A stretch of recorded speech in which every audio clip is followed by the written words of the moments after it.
Namo tassa bhagavato arahato samma sambuddhassa. Namo tassa bhagavato arahato samma sambuddhassa. Namo tassa bhagavato arahato samma sambuddhassa. As you all can remember, we were discussing Alagaddupama Sutta, the simile of the snake.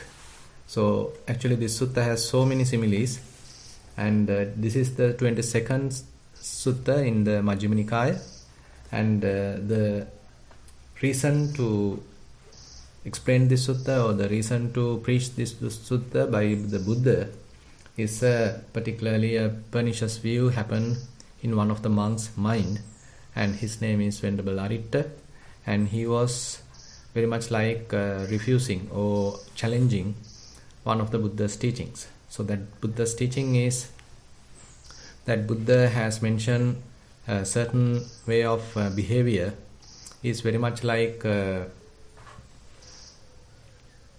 detrimental to one's spiritual life, and he has explained in various details with a lot of similes and examples about such kind of the danger in that such kind of a behavior. And this venerable monk is very much like denying that, telling that he know very well that what Buddha has mentioned, telling that those type of behaviors are detrimental, dangerous, but I understand they are not. So now certain other monks heard this view, the pernicious view that Venerable Aritta is having, and then they approach him and they try to explain very well using various similes what are the particularly the dangers of the sensual gratification, and that we also already have discussed. And then still Venerable Aritta was not convinced, and he was unable to give up his wrong view. And then those monks came and informed the Buddha, and then Buddha summoned this Venerable Aritta, and then Buddha asked the same question, are you having this kind of a wrong view? And then Venerable Aritta admitted that. And then then actually the Buddha vehemently criticized him because Buddha doesn't want to have a wrong view, have a wrong interpretation to his Dhamma. And he is explaining that that I have stated sensual pleasures provide little gratification, much suffering and despair, and that the danger in them is still more. So likewise Buddha is trying to explain him the real situation.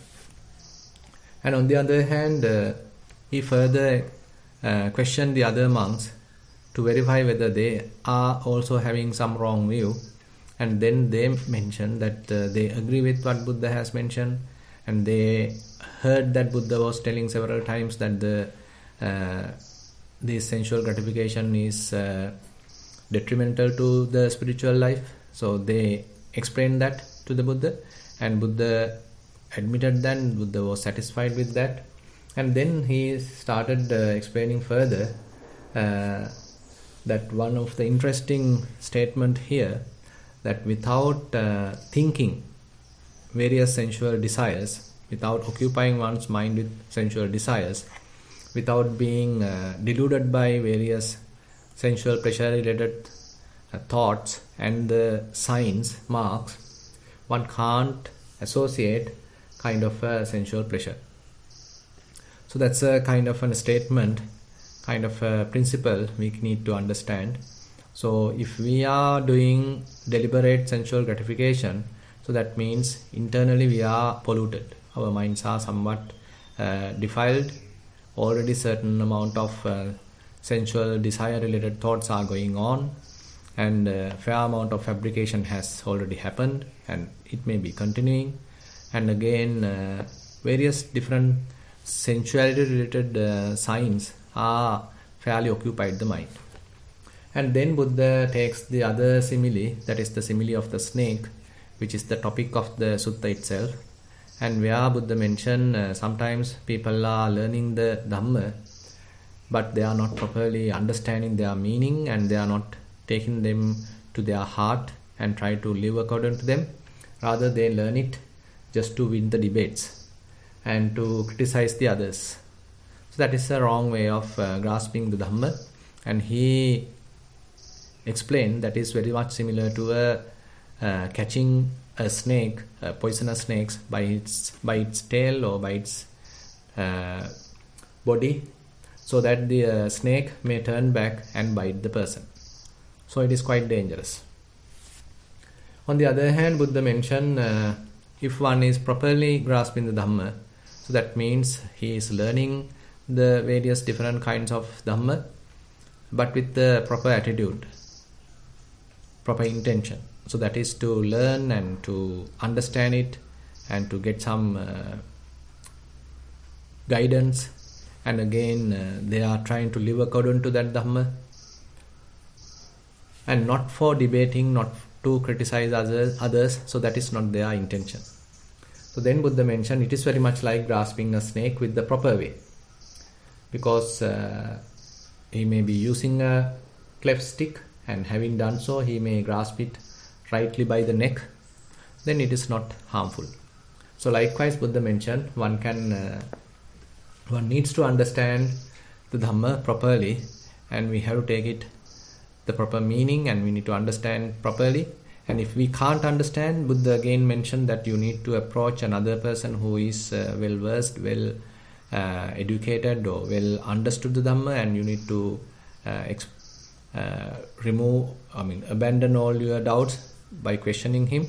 So likewise, such kind of an effort has to be made in order to overcome various doubts. And further, Buddha mentioned when you understand the meaning of my statements, remember it accordingly. And when you do not understand the meaning of my statements, then ask either me about it or those bhikkhus who are wise. So that means Buddha is actually emphasizing here that he intends everyone to have proper understanding, and without giving wrong interpretation. And then again he is coming up with another very interesting simile, that is the simile of the raft, where he mentioned his Dhamma is to cross over, go to the other shore, and not to hold it or grasp it. Now here the simile is also very interesting, and one man saw a great expanse of water, and he understood that this side is dangerous and he need to cross to the other side, but he can't find a boat or bridge to cross. So he decided to build a raft, and that raft is built using various available material. It is not a really crafted, really professionally made raft. Rather, he is doing it from what is available. Suppose I collect grass, twigs, branches and leaves and bind them together into a raft, and supported by the raft and making an effort with my hands and feet, I got safely across to the far shore. Now you can understand very much like how we are also learning the Dhamma, because we can't properly get what is exactly meant to the Nibbana, and here nowadays Buddha is not available, and we are trying this and that, and we are learning from here, learning from there, practicing here, practicing there. So various ways we are trying to build the raft, but ultimately the main idea is to use that raft to cross over, to go to the other shore. And once it is done, probably we can abandon the raft. So till that we need to learn, we need to understand, we need to ponder, and we need to practice, and we need to verify our experience with the Buddha's teaching. And for that verification, from here and there we are learning. Like that particular person collecting grass, twigs, branches, leaves from different places. So likewise we are also supposed to make an effort to find this and that, find various suttas, find various Dhamma sermons, maybe finding the times of the retreat. So likewise we have to make that effort.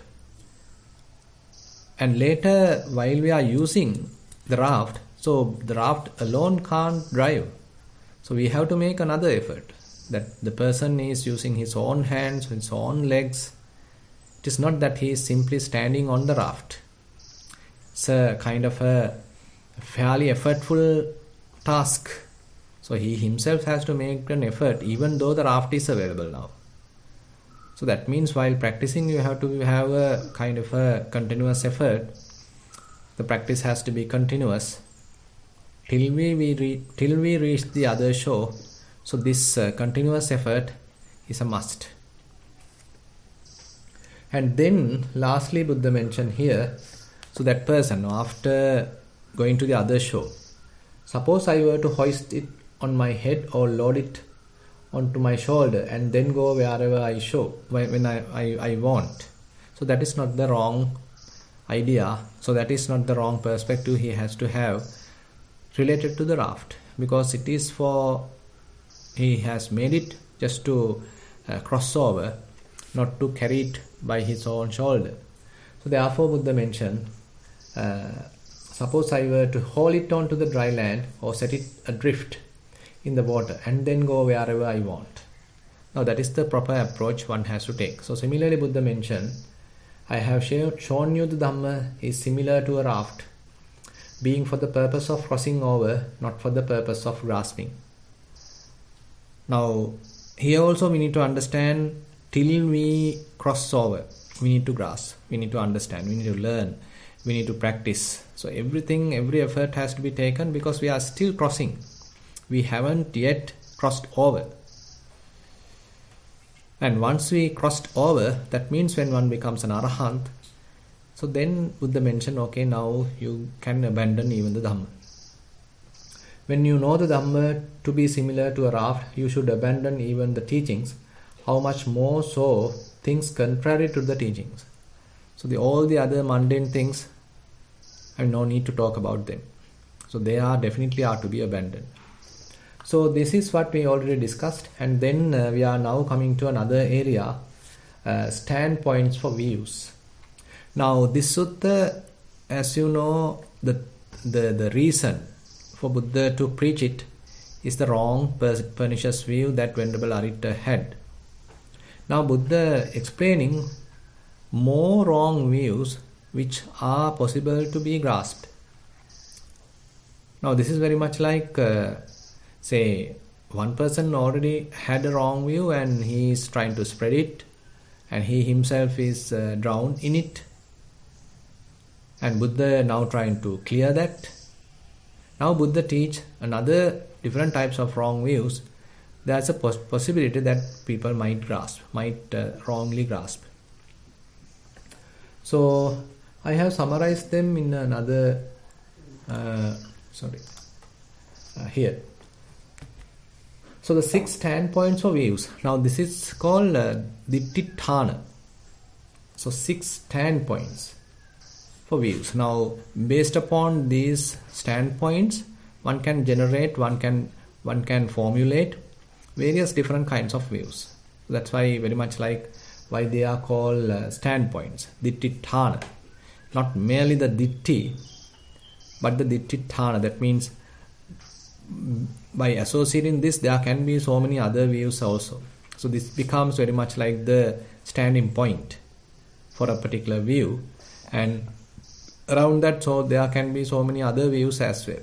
So these are very much like the roots, the main branches of the view, wrong view. And on the other hand, if you can remember in the Sabbasava Sutta, Buddha similarly came up with 6 wrong views that one can have because of wrong thinking. And there he mentioned that these wrong views are like a thicket of thorn.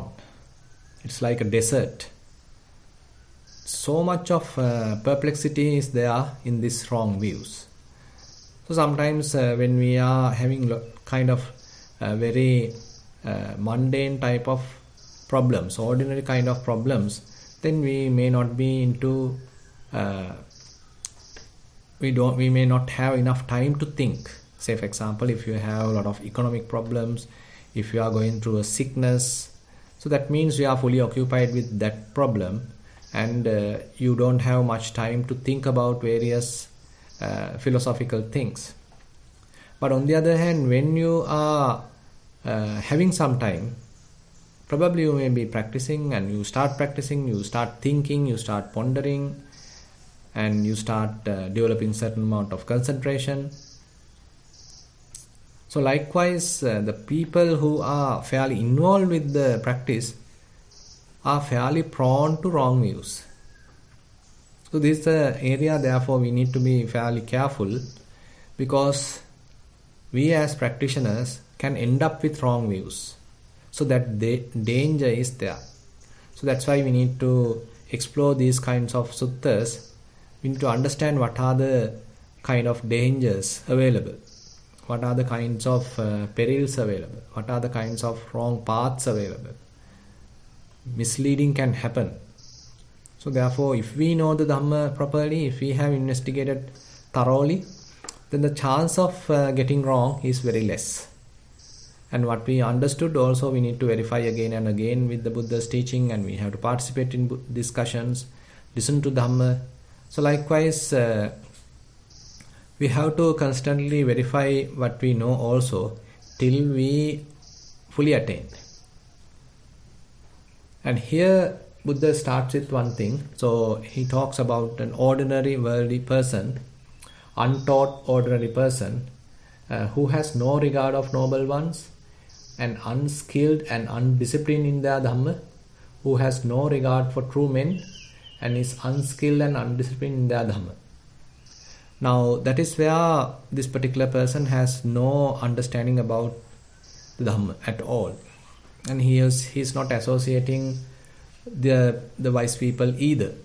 So it's very much like he is going on his own types of things, and the very easy wrong view, he is simply regarding his body as belonging to him, and it is the body that he is, and it belongs to him, and this is I am, the body is I am. So it's very much like the commonly available wrong view. As I said before, even when people have no time to think about some philosophical things, this kind of a wrong view is very much embedded in them, and the society is fairly encouraged that. So that wrong view is well encouraged by the society. So people all recognize themselves with their names, and they consider their face, the body, as their identity. So that is what being captured to our passport, to our identity card, when we are writing a biodata. So what is our height, what is our color of the eyes, whatever it is. So all these things are representing the wrong view that this body belongs to me, this body is mine, and this body is I am the body. So this is a very, in a way we can say, it's a deeply rooted wrong view, and we simply accept it without challenging, without any kind of a verification. We simply acknowledge it, we simply accept it. And the society, our children, our parents, our teachers, this whole society is constantly confirming that, yes, you are this body. Why are you weak today? Why are you, ill today? Or are you feeling well? How are you doing today? Where did you go today? So all these fairly refer to the body. So whenever we are talking that, okay, I went to Colombo, or I went to Australia, I went to Sri Lanka. So that basically indicate, so the body was taken, you have taken the body to an airport and then put it to an airplane, and then the airplane is crossing the ocean, and then ultimately the body reaches another country's airport. So now the body is in a different country. But I refer it as, okay, I went to Australia, I went to Sri Lanka, I went to Canada, whatever it is. So basically, this is the way also that we have to communicate, otherwise others can't understand. But the problem is, so these communication, these kinds of references ultimately become the reality. So we use all these for our easy reference, for easy communication, to communicate what we have done, and all our activities to communicate, to represent with the other people. But unfortunately, it becomes so deeply accepted norm, and we never challenge it, and we think that is the reality. So that is it. That is the truth. So we don't think that it is a mere convention. We don't think that it's a mere a methodology to make our lives easier. Ultimately, it becomes the norm, the accepted reality, and we grasp it. And the moment that someone else is telling a different convention, then we are really troubled. So considering one's body as oneself is therefore one of the deeply rooted wrong view. And in the Sakkaya Ditthi, that is one of the very early, or rather one of the strong personality view one may have. And then the second one, he regards feelings thus: this is mine, this I am, this is myself. This is a second wrong view, the feelings. So in the morning, say I had a kind of good exercise, and as a result of that, suppose you feel really refreshed, and you do a little jogging, and you went to a walk, and you feel really comfortable, and you are telling another person, yeah, today I am feeling wonderful, today I am really well, today I feel really comfortable. So all these refer that the feeling, how you feel today.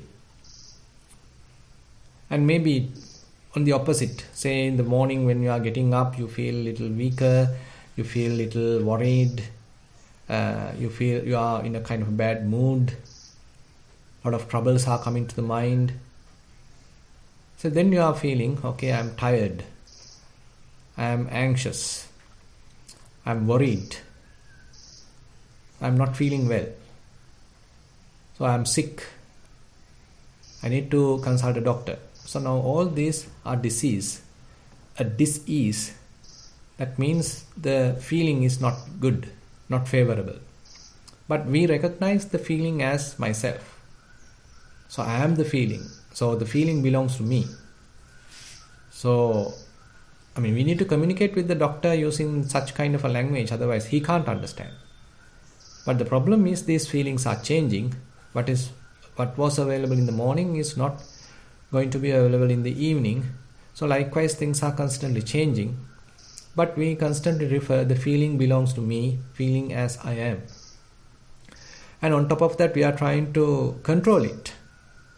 We are trying to have the necessary feelings. So the pleasurable feelings as much as possible. We want them, we want to hold them, we want to keep them. And on the other hand, we want to get rid of the wrong or the bad, unfavorable kinds of suffering, the painful feelings. And we are quite ignorant about the equanimous feelings.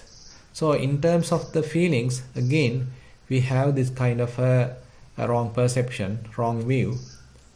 And ultimately, we consider these feelings are me, myself, and that is how we having the wrong view.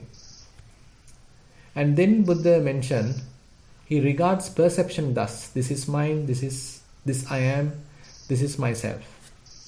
Now, so that means now he is going to the third aggregate, the perceptions, various signs. So, say for example, you are now learning at grade 8. So that is the grade given, that is the norm given, that is the kind of reference given. So I am now referring that. So I am in grade 8. My name is so and so. So my age is this.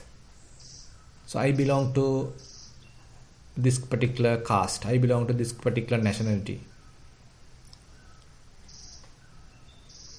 So I am learning in this particular school. Or assume that you already passed out. I went to this school. I went to this university. So my parents are this and that. So I am a doctor. I am a teacher, I am a lawyer, I am an administrative officer. Now we all refer all these different titles, all these different norms, and we forget that we are an administrative officer only at the office, not at home. Unfortunately, we carry that title all around and we grasp that and we become that. We become an administrative officer, we become a doctor, we become a lawyer, we become a teacher, and we forget that it's a title. It's merely a convention. It's a temporary role that we play.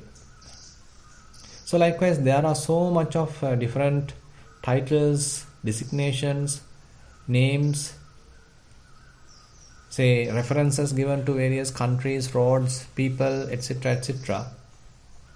They're full of conventions, full of terms, full of languages, full of terminologies.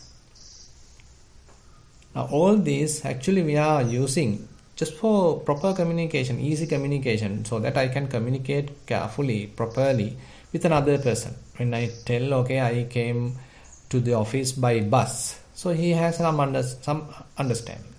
When I refer, I came by train, okay, he has another different understanding. Okay, he understood, okay, what is the type of vehicle he used to came to the office.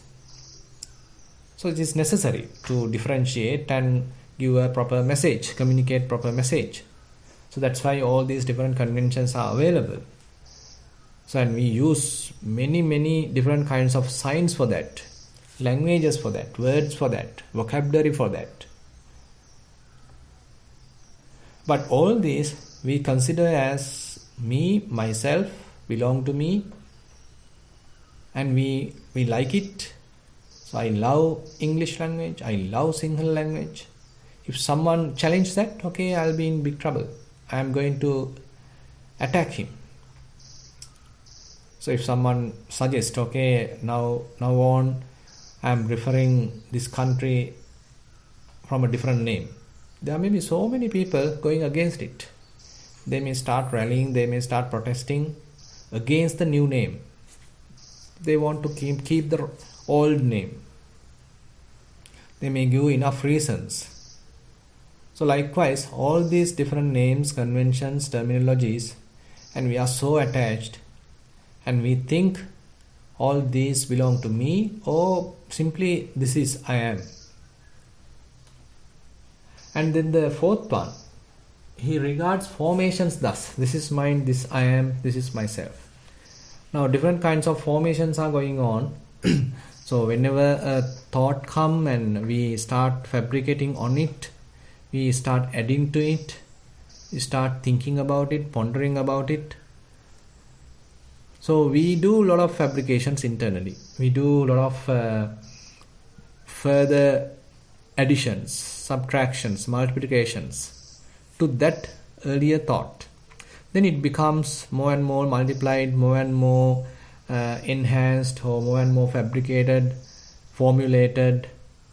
Now more and more thinking. And ultimately you become angry, or ultimately you become emotional. You are crying, or you are really angry and you are shouting. Because internally there's a huge fabrication has happened. It didn't take long time, and now you are quite angry.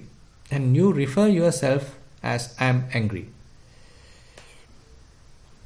or I am lustful, or I am fully doubtful, I am fully confused, I am really happy, or I am fully confused. So whatever it is, the way how mind is operating with respect to various type of thinking, now we consider that state as me, myself. Say you are thinking again and again about kind of a loss has happened. Suppose due to some reason one of your loved one has passed away, and you keep remembering him or her, and various incidents that you went through with him, various dialogues you had with him, various opportunities you had with him. So all start remembering. ultimately you start crying, you become really emotional. And we didn't understand, okay, the weaving has happened inside the mind, inside our own mind. The proliferation has happened inside our own mind. And ultimately the proliferation takes the person under it. So the person becomes very much like a helpless victim of the whole thing. And he is there now. He is fully engrossed with that. He is fully enveloped with that. He is fully engaged with that. He can't even come out of that. And he is referring himself with that. I am really worried. I am confused. I can't stop thinking. Please help me. I can't stop thinking. I can't forget him. I keep remembering him. So this is what happened to our mind. So it is now fully occupied with these kinds of conceptual proliferation, thinking. And ultimately we recognize ourselves in it, trapped in it, and we refer ourselves as that. And based upon that, there may be different wrong views can formulate. That if you can remember that there are 3 levels of perversions or distortions can happen in the mind. The very early stage is the sanya vipallasa. At the very early type of grasping. The very early kind of recognizing. Say we recognize through our eyes, ears, nose, tongue, body, mind. So various things we recognize. So when we recognize, we consider we have the inherent wrong perceptions that things are permanent, things are beautiful, things may provide happiness, and things internally or intrinsically are substantial. And with those wrong views or with those wrong perceptions, we start recognizing, identifying. And now we are continuing with that wrong recognition, and based upon that we start thinking. And that thinking level also there's a distortion. Chitta vipallasa. The mind level distortion or the mind level perversion. Now based upon the wrong data, now we start thinking. So the thinking itself is fairly established on wrong data. So our conclusions are therefore erroneous. So the conclusions are represented at the last stage. So that is the ditti vipallasa, the view level distortion, the view level perversion. So ultimately we come to a kind of a conclusion. Okay, this is it. This is like this. So this is the statement. So I am going to hold it. I am going to challenge the others. So I strongly believe this type of a view. So that whole process has went through fair amount of thinking, fair amount of formulation, fair amount of fabrication. And so we can understand, so internally, how much of fabrication has happened in our mind.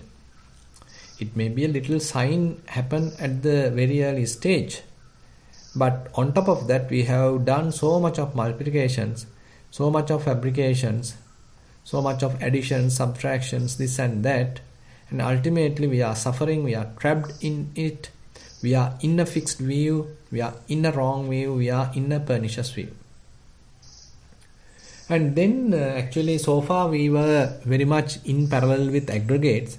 Now Buddha turns it to some other area, the 5th and 6th wrong views. Here Buddha mentioned, he regards what is seen, heard, sensed, cognized, encountered, sought, mentally pondered, thus, this is mine, this is I am, this is myself.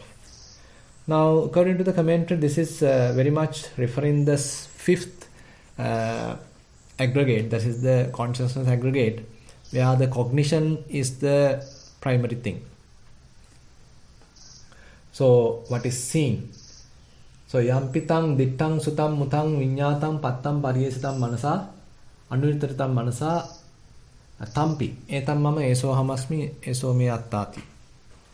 So when we see something, we start thinking about that what we have seen. When we hear something, we start thinking what we have heard. When we sensed, that means through the nose, tongue, body, what we have sensed. With respect to that, we start thinking. And then the cognition, when a thought happened to the mind, a sign happened to the mind, we start cognizing. And based upon that, we start thinking. And what we see, probably I refer as myself. Say you are seeing your own picture, your own photograph. Suppose there is a group photo you have taken several years back at your college time, at your university time, and now you refer that. That's what you are keeping on your table. Now you refer, oh, this is I am. So he is next to me, she is next to there. So here you can see this is I am. So likewise I am referring that image as myself. And similarly, say what is heard. Say you are hearing a song and it may be beautiful. And probably now you can tell your, say, daughter to your son, okay, this is, I sang with so and so. I am the one singing that song. See how beautiful I am. How beautifully I am singing. So likewise I am referring. So I am singing. So my voice is beautiful. So all these are references that I do, either showing the claim or either showing that possessiveness, or either direct identification with respect to what is seen, what is heard, and what is sensed, what is cognized. And say when you are thinking, okay, I thought it might rain today. I thought. So that's how we refer. Actually, we need to understand, these are the ways that the language was prepared. This is how it is grammatically fabricated. No problem in using it, but the problem is with the grasping it. Problem is that going beyond its limits. If you are using it within the limitations, if you are using it with the proper understanding, then there is no harm. But the problem is that we take it for granted and we think that what is referred through these languages and through these terminologies, etc., are all very true. They are concrete. And we lose the purpose. Rather, we start getting into arguments, quarrels, wars, etc., etc. And then cognize, encountered. So that means Vinyatam pattam pariyesitam. So that means what is encountered, what came to you. And pariyesitam, what you have investigated, encountered, sought, investigated. And mentally pondered, anuvicharitam manasa. So you are thinking this way, that way, you do various comparisons, rationalizing, logical thinking. All things you can refer as this is me, this is myself, this is mine. And the last one is another area where Buddha mentioned, and this standpoint for views, namely that which is the self is the world, after that I shall be permanent, everlasting, eternal, not subject to change, I shall endure as long as eternity. This too he regards thus, this is mine, this I am, this is myself. Now this is a strong wrong view, and he has a desire to that wrong view. And Bhikkhu Bodhi refers this with respect to the Upanishads, where he mentioned in the Upanishads, it is mentioned, so you are a small self, outside has the universal self, and you strongly believe ultimately you become one with that universal self. So that is a kind of a belief imposed by the Upanishads. So there may be religions who are imposing such kind of a view. You are being taught such kind of a view. And you probably start loving that thought. You probably start very much appreciating such kind of teaching, and you start identifying with that teaching. Okay, I am just the little self. Ultimately, after the death, I become fully eternal. I become one with that universal self. And you start appreciating that kind of teaching. And you can't verify it, by the way, but you start appreciating it and you start believing it, and ultimately you start thinking, okay, this is I am, and this is mine, this is my view, this is my religion. And the other side, Buddha mentioned that the taught noble disciple, so that is where the Buddha's teaching, so he never regards form thus. This is not mine, this is I am not, this is not myself. So that's the proper understanding that one starts having after going through a proper vipassana. Say for example, if you do dhatu manasikara, elements meditation, you start understanding the impermanent nature of the body. Say you do walking meditation, you do sitting meditation, you start recognizing various postures, how they are quickly changing, and you start sort of investigating the whole body, how quickly the different element characteristics appear and then disappear. So when you are continuing that type of a meditation, you can't hold a strong personality view with respect to the body, because through your investigation you may understand it is so fragile, it is so transient, and one state is constantly changing to another state. No state remains 2 moments. Everything is quite transient. So how can I understand this body as me? How can I say this body belongs to me? Because this body is constantly changing. It is not a single entity. Rather, it consists of so much of small particles or elements, and they are vulnerable, beyond my control. So for such kind of a phenomena, how can I say this is me, this is myself, this belongs to me? So the practice will challenge that wrong view. So if we already had that wrong view, so as we are continuing the practice, so the practice will give us a lot of courage to challenge that wrong view. So the wrong view is slowly abandoned. The Sakkaya Ditthi is fairly abandoned as we are continuing with the practice. So similarly the Vedana. So as you are doing Vedananupassana, so you understand, okay, how transient these feelings are. At the beginning you may have a kind of a little understanding, okay, this pleasurable feeling arised and stayed about few minutes and then passed away. But later you might understand, okay, this is not like that. I mean, there are so much of little feelings, and the resultant I have considered as the pleasurable feeling, but internally what is available are the minute feelings, and they are quite transient. So likewise, when you get the proper understanding about the feelings, then you can't refer, okay, the feelings are me, myself, or belonging to me. Similarly, the perceptions, various signs, what you see, what you hear, various signs, various marks, colors, shapes, sounds, different pitch, different tones. So many different such denominations, languages, words, terms, terminologies. Now they become merely terminologies, and you understand they are not the ultimate truth. They are inherently don't have anything substantial.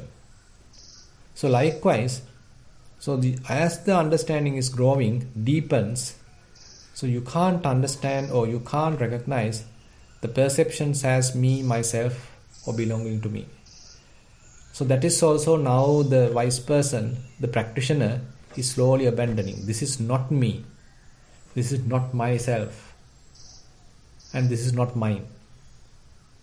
So that means whenever mind is trying to play the wrong old trick, so at that very moment we need to recognize it and slowly disclaim it, slowly abandon it.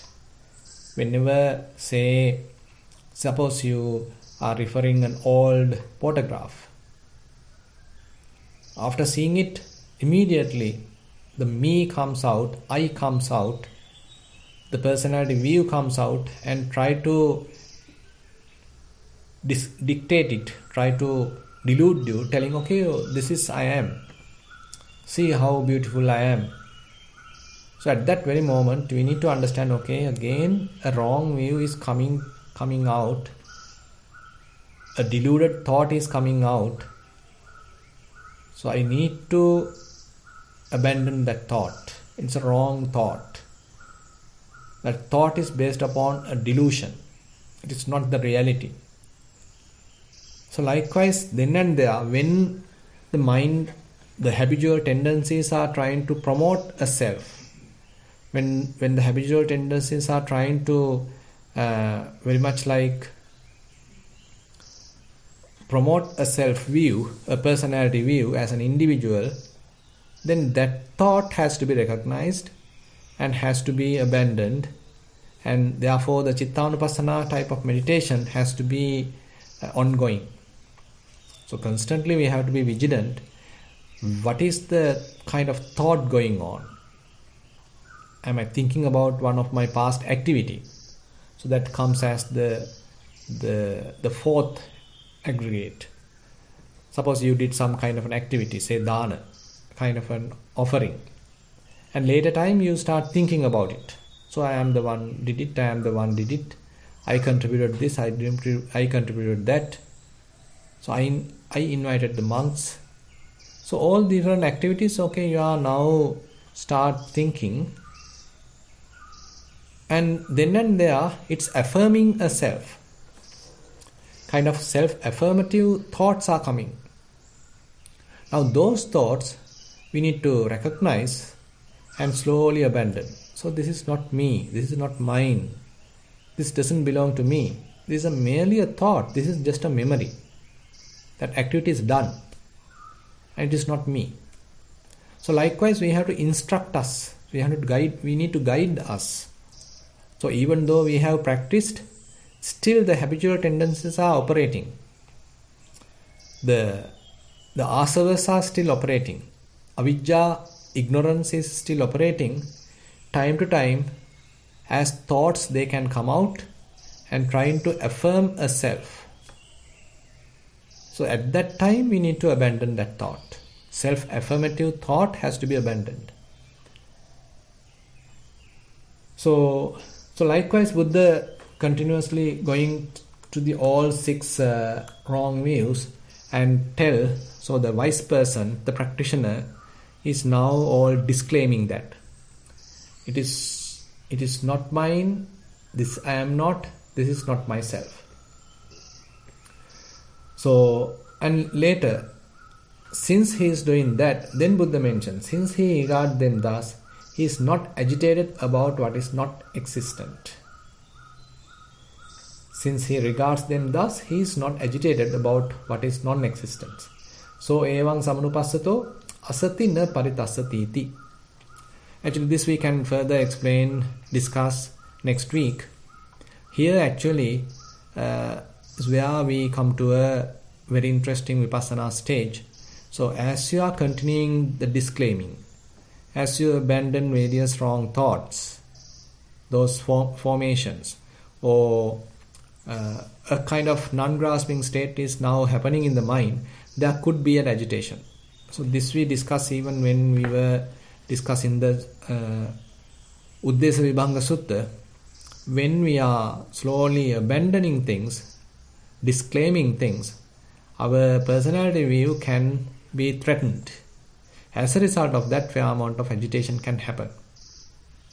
But slowly, as we continue the practice, with the wisdom, probably we may be able to penetrate that wrong view.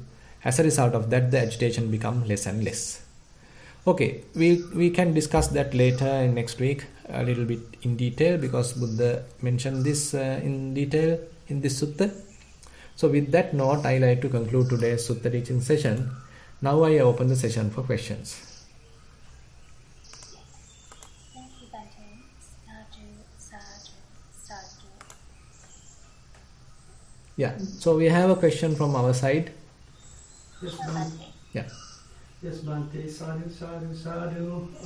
Thank you for such thorough description of these views, and it's very.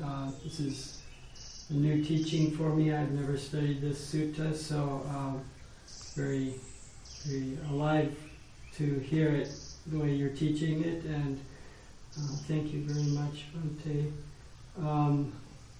I was just, I wanted to check what I heard was what you were talking about on as far as formations. Sometimes I've heard that called volitional formations, and I always thought of that as more like as being that's when we start to become active or doing something, when we see a perception, and then the formation, the volitional formation, is becoming interested and involved and wanting something, so our will becomes activated and we want to do something. And I thought it was interesting the way you were bringing that up as being our emotions get involved, and definitely a sense of self gets involved. And so the way I was seeing this was that, or hearing what you were saying, is that formations has a lot to do with becoming fixated on one's perceptions and becoming attached to what one is seeking. So we become lustful or aversive about our perceptions, and then we try to do something. We get emotionally involved and are trying to plan a way to get that thing or do things to avoid something. So is that I had it more. This was just a more thorough explanation of formations than I had ever heard. So is that correct? What I was Yeah, mentioning? I think what you refer is also correct. Yeah. Actually, this formations is a vast subject. So I mean, so what we did also is also part of the formations, because of the formations. You know, the volition. Volition is the strongest part in the formations. So that is where the Chetanaham Bhikkhave Kammang Vadami, Buddha mentioned, okay, the volition becomes the activity, the kamma. So it is also a type of formation. That is the leading character, we can say, that he is the leader in the formations. But there are so many other formations also, say emotions and the thoughts, all these are coming under that.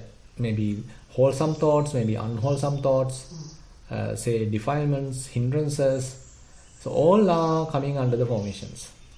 And the thing is very much like when a thought happens, so it may has its own inherent characteristics, but without understanding that, we start fabricating that.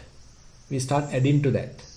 So we start formulating on that, thinking on that. So ultimately it becomes a huge something, like a snowball. You know, it's keep growing, keep adding. Ultimately it becomes a huge snowball.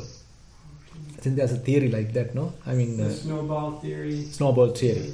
Yeah. Something starts small, but then it grows very big in our minds. Exactly. Yeah. Same thing. Yeah. And thing is, interestingly, now it is not merely the thought. I mean, what we see, also we start fabricating. So that's why Buddha mentioned when he is talking in the Kajjaniya Sutta. So very beautifully Buddha mentioned what is the Sankhara Khanda. You know, the aggregate of the formations. Buddha mentioned Rupang Rupattaya Sankatang Abhisankaronti. That means, see, there are certain forms, there are certain shapes, colors, etc. into the form aggregate.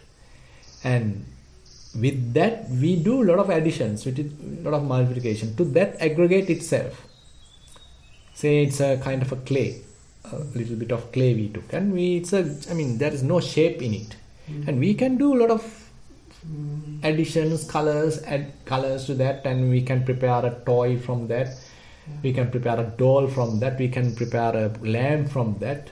So all these are fabrications. Yes. All these are fabrications. We can make a really beautiful ornament through that. It's a little bit of clay. So similarly, Buddha mentioned Vedanam Vedanattaya, Sankatang Abhisankaranti. So there are a little pain. So on top of the pain, I can add so much of things. So this pain happened because of that, and he is the one who did it. Yes. So blah blah blah. So likewise, so on top of pain, I can do so much of different kinds of additions, substitutions, etc. Add my own perceptions into it, likes and dislikes into it. So I just can't keep the pain as pain, Yes. isn't it? Yes. So similarly, Buddha mentioned the perceptions itself. So we do a lot of fabrications. So that's what you referred. So we're building the formations out of the perception. Exactly. Making. And even the sankhara, Buddha mentioned sankharathaya sankatang abhisankarot. Even the formations level, lustful thought come. And on top of that lustful thought, again we fabricate. Even angry thought come. On top of that angry thought, we fabricate. So angry thought itself has that little, colored nature. And we can't simply keep it as it is. We add more color to it. We add more, say, essence to it. More formulations, more fabrications, more people, more this and that to it, more politics, and that's all going on to the typical conventions now. Now you are unhappy with the president, now you are unhappy with the government, you are unhappy with the rebel group. So much of things are there. So likewise, so the formations aggregate is a very, very active kind of a dynamic type of aggregate, where it has its own influence towards the other aggregates. So it conditions all the other aggregates, it fabricates all the other aggregates, and it adds its own perceptions, value additions, judgments onto the other aggregates. So formations is almost like it's the most strong of these I am things. So that's why, now if you can understand now, say when Buddha refers to Nibbana, so he mentioned, Sabba Sankhara Samato. So you still all formations. Stilling of all formations. Stilling. Not stealing. Still. Yeah, you calm down. Yes. You relax. You calm down all the formations. So you can see, there's a huge, there's a fair emphasis is there onto the formations. So if you have to attain Nibbana, so you need to do that calming down process, stilling of formations. Allow them to pass, allow them to settle, allow them to cease. Rather than you add, rather than you fabricate, rather than you formulate, you allow them to pass, you allow them to settle, you allow them to still, relax, calm. So then mind become more calm, quiet, relaxed. No tension, no additions, no colored, no formulations. So mind is settling, mind is relaxing. Now say if you consider that Mainja, that Mainja that you are preparing with little water and you add the glycerin, not glycerin, what's that? Glitter to that, and then you shake it and then you see how it is settling. Yes. So that settling part. So if we assume that it keep on shaking, it will never settle. Yes. So similarly, our minds are also, we keep on shaking. Constantly we shake. When we see something, we shake. When we hear something, we shake. When we smell something, we shake. And even when a thought comes to the mind, still we shake. So if we are able to stop shaking, allow it to settle, allow it to pass as it is. Now when it comes, I don't do anything, any addition, any judgments. I simply allow it to pass by itself. No, there is no contribution coming from my end. I am just a gateway. There is no additions. I am just allowing it to come, allowing it to pass. That's it. Then, no problem. That means, even they happen, no problem for me, because I am not disturbed. I am just remaining like a gateway. like a open gate valve. Valve doesn't add anything to the water. It's simply a valve. I mean, it's simply go through. Water simply go through. What is in is equal to what is out. Very interesting. I mean, if we can look at like that, then I mean, we can practically think, okay, what has to do in our mind. So the water of thoughts are coming. So our mind is like a gate valve. It is fully open. So that water output is the thoughts are going as it is. So there is nothing remain internally. And we don't boil the water, we are not adding any color to it, we are not adding any flavor to it. It's simply going. Thank you for further clarifying the formations. That's really great. One other thing that I noticed, which is something I had heard in the Zen teaching, was this last view of that which is the self is the world. And in Zen, I heard a saying that was similar to that, but it was they said it the other way, that you could turn it around. That which is the world is actually the self, and I take that in. I'm just trying this out as a meaning that the Buddha, was saying that people generally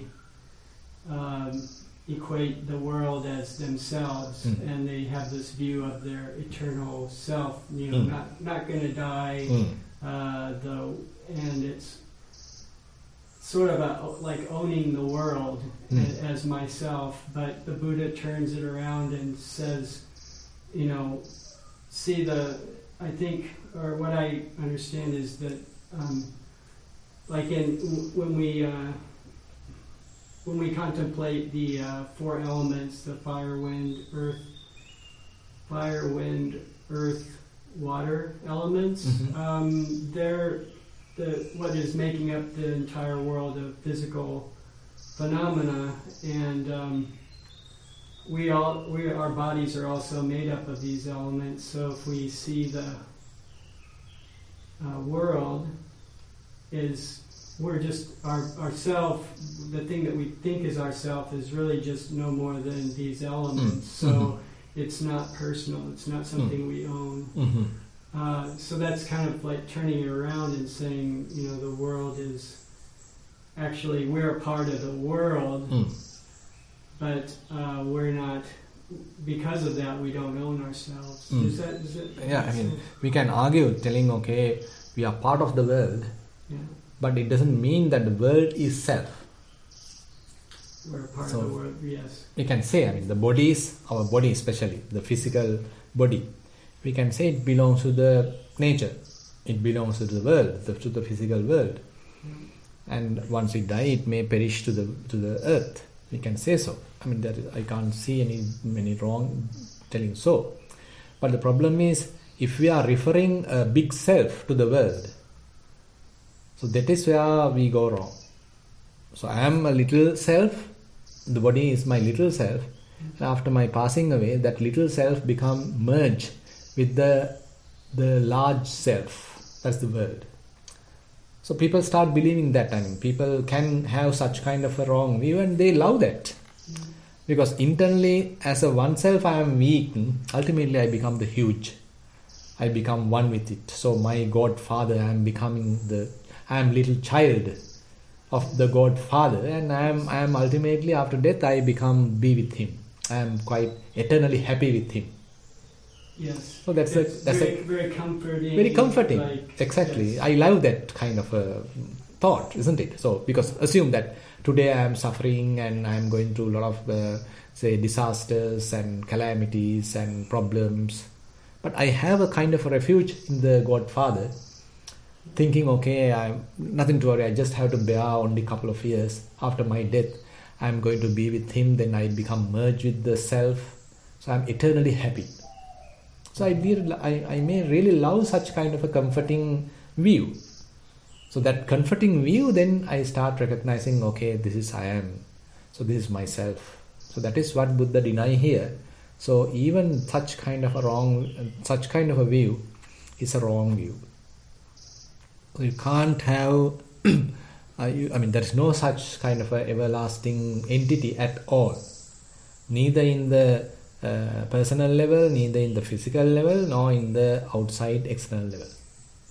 So that sense, if you can see, what's the type of correct view in that sense Buddha is talking, isn't it? You can see how carefully Buddha is teaching his teaching, preaching his teaching, without getting to any kind of extreme, without going to any kind of an annihilation, and without going to any kind of an eternalism. He's denying both. He's not going to attract or not going to sort of lean on to any of these extremes, nor to the annihilation, nor to the eternalism. And he's going to tell, okay, this is because of this that exists. So this is the kind of the, dependently arisen path, the teaching that he's telling. So without taking any of the extremes, I am telling the Dhamma with middle path in the Majjhima Sutta, or rather in the Kacchanagotta Sutta, Buddha mentioned. So without taking any of these extremes, not thinking that the world is eternal, existing, everything exists, or not taking the wrong view, everything does not exist, without taking any of these wrong views, I am teaching the Dhamma in the middle way, because of this that exists. When this doesn't exist, that does not exist. It's a complete conditionality, kind of a dependent origination that he is now preaching the Dhamma. So it's very interesting actually. Probably we can continue our discussion maybe at the end of this sutta, thinking about taking that Kacchanagotta Sutta, where a fair amount of the proper correct view is highlighted.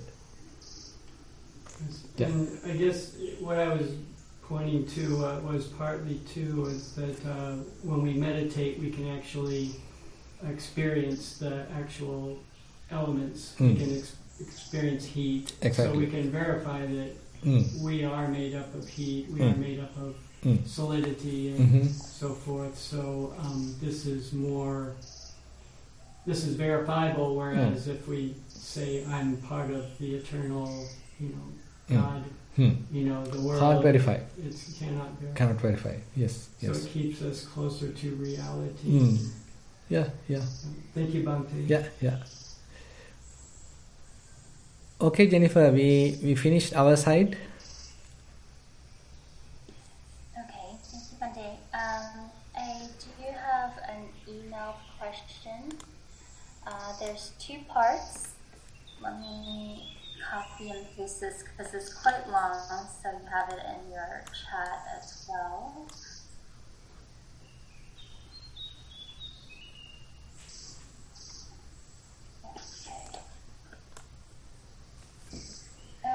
It says, respected Bhante, when relating to the aggregate and also when relating to dependent origination, is it correct to translate vijnana with sense consciousness? This to mark the difference to other usages of the word vijnana, for example, unestablished or invisible or non-resisting, anidasana or apatigam, consciousness or universal consciousness, etc. That's part 1 of the question. Yeah. Actually, now when we are considering apatittita vijnana, that is unestablished consciousness, and anidasana vijnana, we can say the unmanifested consciousness. So these are actually, we can't say, are the conditioned phenomena. So we don't need to confuse this with the typical vijnana. So typical vijnana is something constantly arising and passing away, and they are very much dependently arisen. And the thing is that depends on the fair amount of nama rupa, name and form. So the consciousness is constantly entangled with name and form, and it is being deluded by the ignorance, and as a result of that ignorance, it is constantly being deluded by name and form. So therefore it's constantly going as a duet, Name and form coupled with consciousness. Name and form coupled with consciousness. There's an interrelationship between name and form and the consciousness, Vijnana and Nama Rupa. And that is the kind of the whirlpool that Buddha is talking, and very well explained by Most Venerable Katukurunde Jnanananda Bhante. So it's a kind of a whirlpool, constantly going on and on. Now, suppose that whirlpool ultimately becomes nothing. Assume that there was a whirlpool. That whirlpool ultimately calms down. And when that whirlpool calms down, so where can I say that whirlpool exists? So we can't say, that is a kind of a whirlpool, kind of a phenomena which was available due to the currents. But ultimately everything now settled. Now it's just the ocean is available now. Maybe some amount of debris absorbed during the time of the whirlpool is now simply circulating, simply floating. And to that we can probably refer, okay, that was where the whirlpool was. But other than that, there is no whirlpool right now. So therefore, when one attains the full enlightenment, so that is what Buddha mentioned, so there is no whirlpool right now. And what you refer as an arahant are merely that debris which was absorbed during the operation of the whirlpool. But now there is no whirlpool right now. So slowly, when the arahant passed away, he comes to the final parinibbana, even that debris has gone. His body as a debris also has gone. So nothing is there. So likewise, when we are referring anidassana vijnana, apatittita vijnana, so we don't need to refer it with respect to the conditioned world.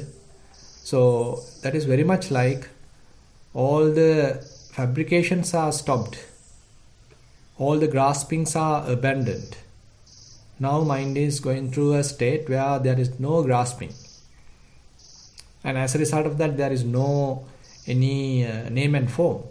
There is no any avijja, ignorance.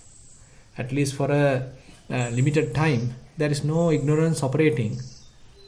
And as a result of that, that whirlpool is, at least for a moment, ceased, calmed down. So that is the state Buddha refers as the state of anidassana vijnana or the apatittita vijnana. So where you can't refer where you are. You can't refer you as a self. You can't refer you as an identity. So such kind of a self-view is absent in such state. So that is the state with respect to consciousness Buddha refer as the anidassana vijnana or the apatittita vijnana. Okay, thank you, Bhante. And second part of the question was, taking sound as an example, what is the difference between sound perception, sanya, and sound consciousness, vijnana? Practically speaking, how do I experience the difference? What comes first? Mm-hmm. Can sanya occur without vijnana? Respectively, can vijnana happen without sanya? Thank you, Bhante. Yeah, very interesting. Actually, the sanya with respect to sounds. Now, say when I am talking, you can understand, okay, the monk is talking, the Bhante is talking. When Jennifer is talking, okay, we can refer, okay, Jennifer is talking. So there is a difference. Through the tone, through the way we talk, there are little marks, signs using which we know, okay, this is Bhante is talking or this is Jennifer is talking. So likewise with respect to the sound, so there are little differences, there are little tones, frequencies using which we can differentiate who is the person talking. So likewise with respect to sounds, there are little such marks, frequencies, tones, this and that. So using which we can differentiate. So those are the signs which comes under the available in the sounds itself. And the differentiative characteristic, the differentiative ability is also part of the vijnana, the consciousness. And the consciousness is the one telling, okay, this is Bhante is talking, this is Jennifer is talking. So it now has completely divided into two. So it is a fair involvement is there at the latter stage in the consciousness. So it differentiate. So different sound, the qualities or different characteristics, different sounds, marks are available in the sound, and using those, actually those characteristics are belonging to the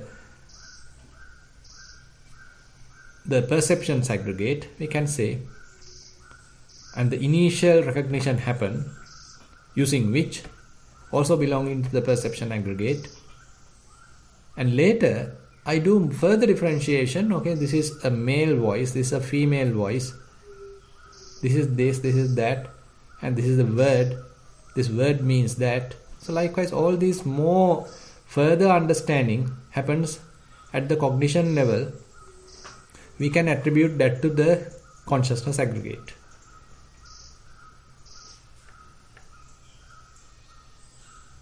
Thank you, Bhante.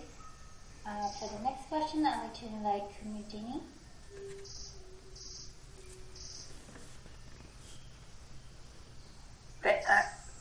Thank you, Jennifer. Thank you, Bhante. What I have to ask is not related to today's discussion. Is that okay? Yeah, fine. Since we don't have further questions, we can go ahead.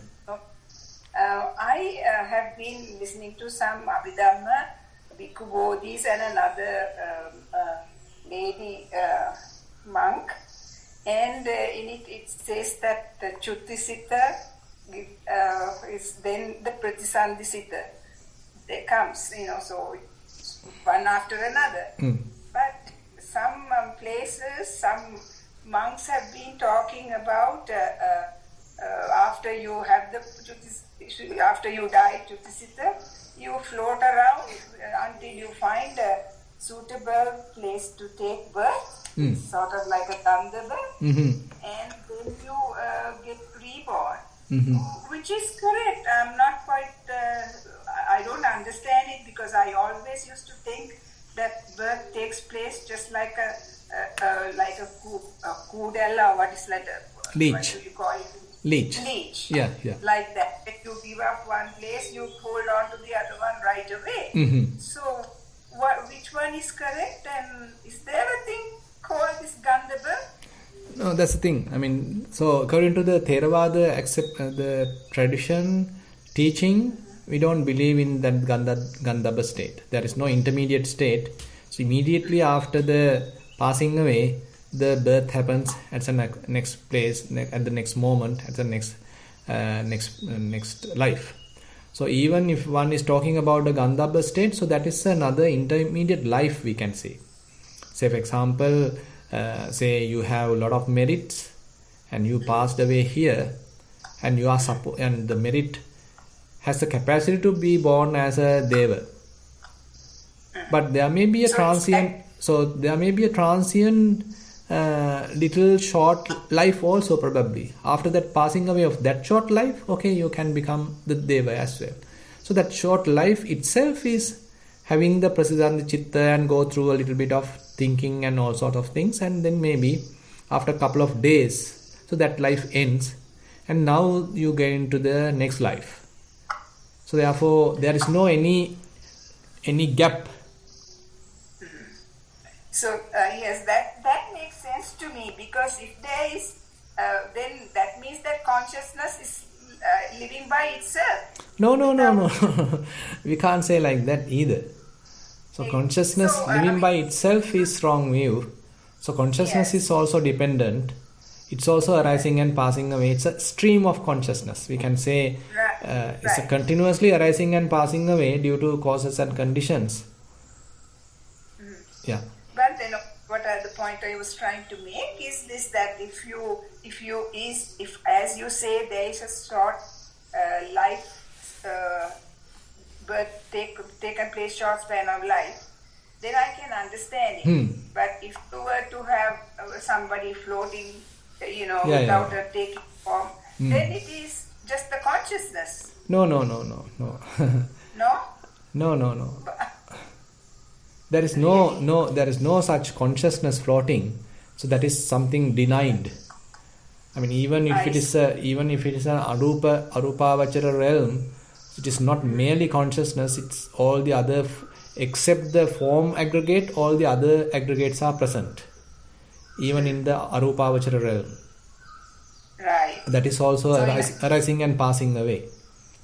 Right. Yeah. So, in other words, you're saying that a short life is also a life form. Yeah, exactly. Right. Okay. That makes it Okay. reasonable. Yeah. Thank you. Yeah. Thank you. That's really to you. Okay, thank you. I'll return that to Debbie for the next question. Thank you, Jennifer. Just following that previous question, Bante. You know, the Buddhists give a 1 week dana and all because they say that there is a restless, some kind of restless consciousness is moving around. Isn't that why they give the 1 week dana? We can't say so. We can't say that every day, every time such thing is available. But there may be certain situations where the person is reborn as a hungry ghost or Petha realm. So there's a possibility that he or she is expecting some merit. So other than that, we can't constantly we can't have a fixed view telling that everybody is going through such kind of an intermediate life and that is wandering for 7 days and then only they come to another birth. That's a wrong view.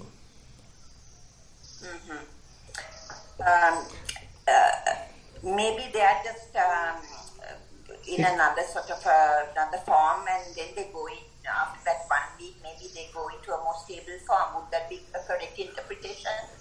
Not to everyone. That's also one possibility. No, some people. Yeah, that's just one possibility. And there are only, even among the other beings, only one type of people, or we can say beings, are capable of benefiting from that merit. But others may rejoice from that, but can't really get the benefit like taking that use. Because of that merit, they are capable of getting another proper birth or more advanced birth. But others can simply appreciate that. Now say for example, Venerable, so this Anathapindika, the Gahapati, so he simply passed away and he became a Deva, and there was no intermediate life. So today, say for example, Venerable Sariputta, Venerable Ananda, and they all gone to this Anathapindika while he was going through the deathbed, the suffering, and they preached Dhamma. Okay, next morning, when Anathapindika appear in front of the Buddha and praising Venerable Sariputta and appreciating Buddha and praising the Buddha and the Sangha. So immediately he was born in the heavenly realm.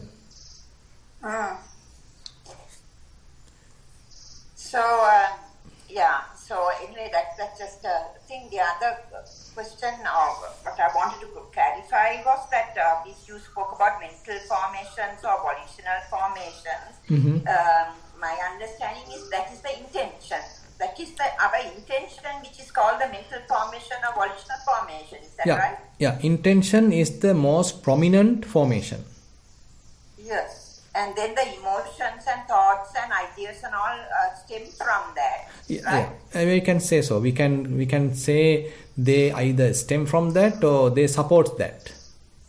Yes. Yeah. And then the actual verbal action or physical action is related to that, but you wouldn't call that formations, would you? We can. That's why Kaya, Mano Sanchetana, Kaya, Samachara. So likewise, certain terminology is used.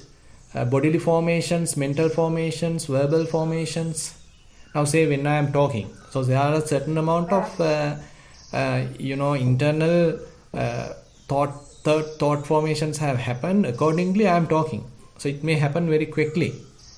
So the output is the word, the sound.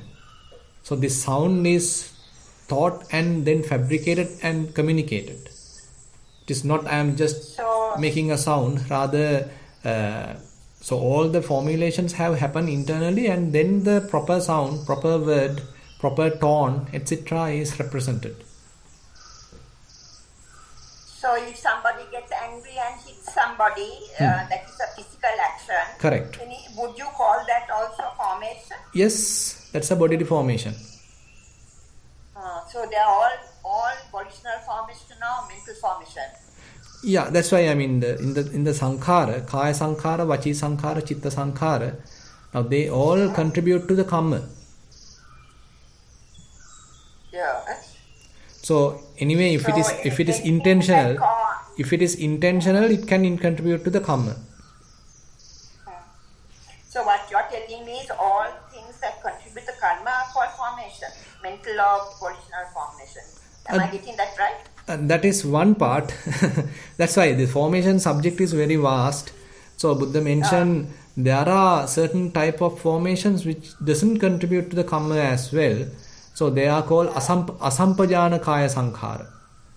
So they happen naturally due to various other causes, and you are not intentionally making them.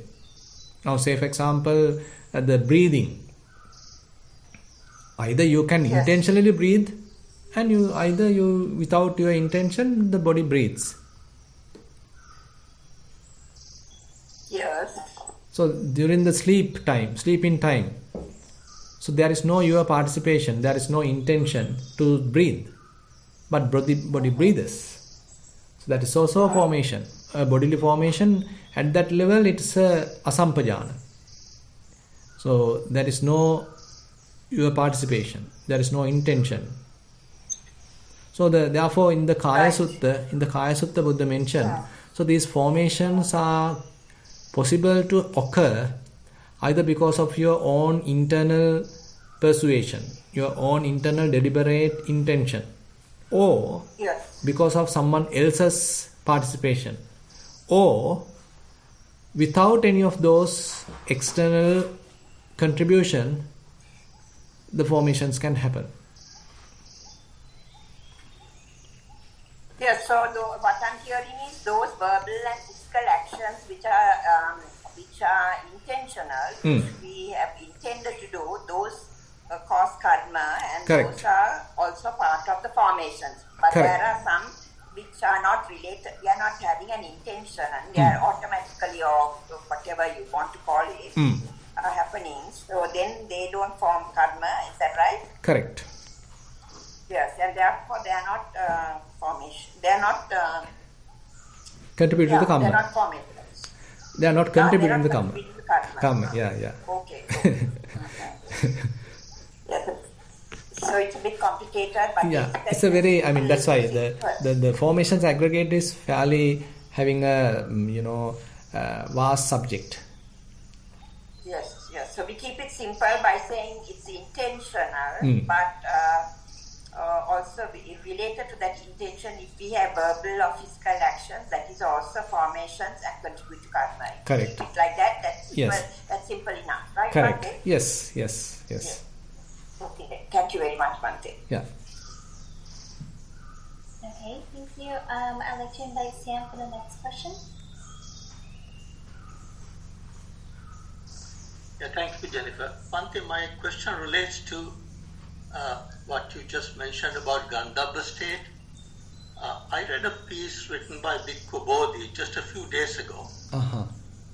He wrote it in 2014. I came across just a few days ago. Right. It relates to Dhammaruwan's story. You probably know the story, right? Yes. Yeah, Dhammaruwan, who was born, like when he was about 2 to 4 years old, he started reciting all these complex suttas with a totally different style. Correct. With a nice melody.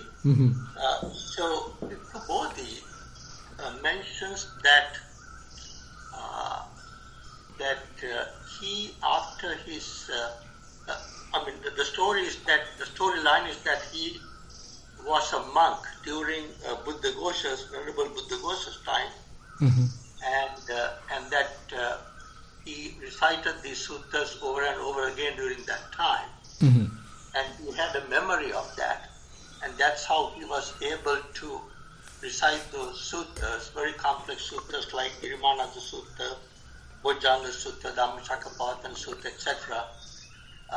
In that style when he was a young child. Correct. And Bhikkhu Bodhi apparently interviewed him in 2014, and he said that between his time during Buddhaghosa's time and his birth, this time, I think he was born in 1960s or something like that, and he was living in a Gandhabba state, and Bhikkhu Bodhi says it's like Manomaya Kaya. So I was very interested that how could one live 1500 years. I think Buddhaghosa was around 500 AD. So I was very interested in that. I can forward that link to you. I don't have your email address, but if I can find your email address, I can forward that link to you. It's very, very interesting reading about it. And the other part I want to tell you is that I met Dhammaruwan in California about 10 years ago. And he conducted a one-day meditation retreat close to where I live. So after the Dhamma talk, I asked him of his background, and he told me, he confirmed that he was a bhikkhu during Buddhaghosa's time, and he was among 500 bhikkhus.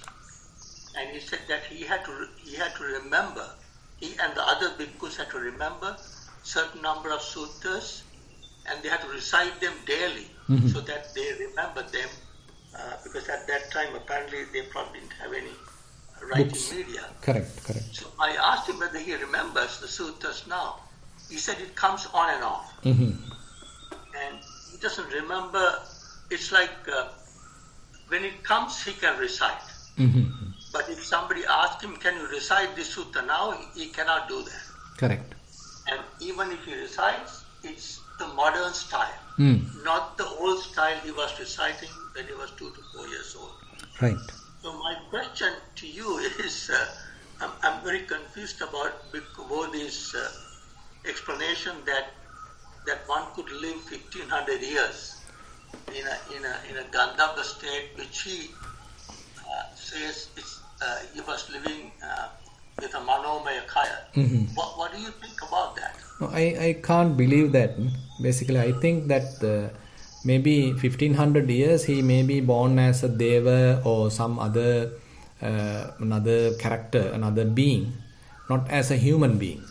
Now he has born as a human being, but in between that time period he may be another being, not a kind of a trans kind of what you call Gandhabba or something like that. Definitely be another person, another being. I mean, I thought exactly the same way that you thought. Yeah. But the question is, you said Gandhabba is not in Theravada tradition, right? But Correct. Bhikkhu Bodhi is a Theravada Bhikkhu, right? Yes. And even, there are certain other monks in the Theravada tradition. Can't remember his name. So he was he's a Sri Lankan monk, a very scholar monk. He also started talking about the Gandhabba state, and these are very much like now become quite complicated, because these theories are coming from Mahayana or something, and then some monks are talking at the Theravada tradition also, and now things are fairly becoming complicated and mixed up. So, but anyway, I mean, what we need to understand is these things does not much contribute to our practice. When these are good for our speculation, but not much contributing to our practice, because we don't know. I mean, we don't need to wait till we die to verify what's either the Gandhabba state available or the next life is immediately going to happen, because that understanding doesn't much contribute to our practice. So the practice is the most important thing. So that is what we need to pay more attention. Yeah, yeah. Thank you. Yeah, yeah. Thero Sarai Bhante. Yeah, Theruvan Sannai. Okay, thank you. Kumudin, do you have another question? I see your hand is raised. I have a very small question, please. If you have Yeah. time, Bhante. Yeah, yeah. I just want to find out from you, when we, Sri Lankan Buddhists give dane once every year for in the memory of dead They are member. mere conventions. They are mere convention. Now when a religion is practiced for a long time by a particular nation, so it becomes a kind of a tradition. It mixed up with the culture, and ultimately they don't understand what's the purpose and everything, but they simply do it because it is a tradition. So doing dane once a year and everything is just a kind of a cultural tradition nowadays available. Okay, so if I find it difficult to perform that, living in a foreign country, I shouldn't feel bad about it, right? You can. Every time I make Thing is, I mean, you don't need to wait 1 year. You can do it at another time also. I mean, this is just a kind of a convenient memorization or other kind of reminder. Okay, now I have to, do some merit to my passed away relatives, my passed away parents. That's a kind of a comforting reminder, so that people can do that, get together and do that as an activity. So other than that, there is no time limit to give merit. So you can, even just after a person passed away, you can give merit, and any other day you can give merit, and you don't need to wait for 7 days. You don't need to wait for 1 year. So they are mere conventions. Thank you, Bhante. Thank you very much. Yeah. Okay, then we'll wind up today's sessions. So we have spent about 1.5 hours, and all the merits that we have accumulated we'll share with all the past relatives, with all the celestial beings and whoever in need of merits. And we wish these merits help us also to attain path fruition Nibbana. While keeping these good wishes in our mind, let's recite the traditional verses. Ettavatacha amhehi sambatang punya sampadang sabbe deva numodantu sabba sampatti siddhya. Ettavatacha amhehi sambatang punya sampadang sabbe bhuta numodantu sabba sampatti siddhya. Ettavatacha amhehi sambatang punya sampadang sabbe satta numodantu sabba sampatti siddhya. Akasatta ca bummatta devanaga mahiddika punyantang anumoditva chirang rakhantu sasanam. Satta ca bummatta devanaga mahiddika punyantang anumoditva chirang rakhantu desanam. Akasatta ca bummatta devanaga mahiddika punyantang anumoditva chirang rakhantu mamparang. Idang vo ñātīnaṁ hotu sukitā huntu ñātayo. Idang vo ñātīnaṁ hotu sukitā huntu ñātayo. Idang vo ñātīnaṁ hotu sukitā huntu ñātayo. Imina punya kammena māme bāla samāgamo. Satang samāgamo hotu yāva nibbāna pattiyā. Imina punya kammena māme bāla samāgamo. Satang samāgamo hotu yāva nibbāna pattiyā. Imina punya kammena māme bāla samāgamo. Satang samāgamo hotu yāva nibbāna pattiyā. Sadhu, sadhu, sadhu. Thank you, Bhante. Theruvan Sannai. Yeah, Theruvan Sannai.